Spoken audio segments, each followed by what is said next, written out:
ঐতিহাসিক বদর দিবস।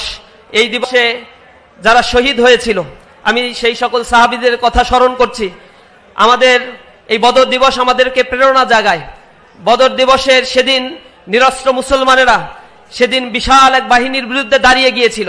তারা জীবন দিয়েছিল ইসলামের জন্য, তারা রক্ত দিয়েছিল। আল্লাহ রাব্বুল আলামিন সেই রক্তের বদৌলতে ইসলামকে বিজয়ী শক্তি হিসেবে আমাদের সামনে উড্ডীন করেছেন। বদরের শহীদদের কথা আমরা স্মরণ করছি। সেখানে সাহাবায়ে কেরামের কাছে অস্ত্র ছিল না, কিন্তু তাদের কাছে অনেক বড় মনোবল ছিল। তারা বলেছিল যে আমরা জিহাদের জন্য প্রস্তুত আছি, আমরা ততক্ষণ পর্যন্ত জিহাদ করব মা দামাত আইনুম মিন্না, যতক্ষণ পর্যন্ত আমাদের দু চোখের পাতা নড়ে।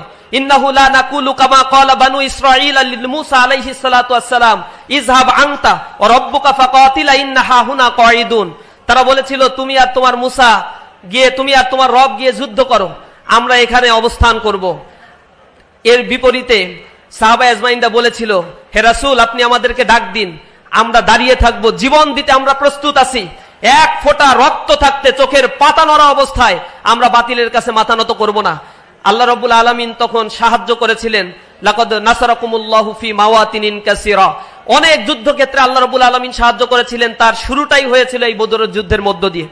এই যুদ্ধ আমাদেরকে প্রেরণা যোগায়, আমাদের মধ্যে আশা, ইন্সপাইরেশন তৈরি করে। আল্লাহ রাব্বুল আলামিনের কাছে দোয়া করি এই বদরের শহীদদের জন্য, বদরের যারা জীবন দিয়েছে তাদের জন্য আল্লাহ রাব্বুল আলামিনের কাছে দোয়া করি।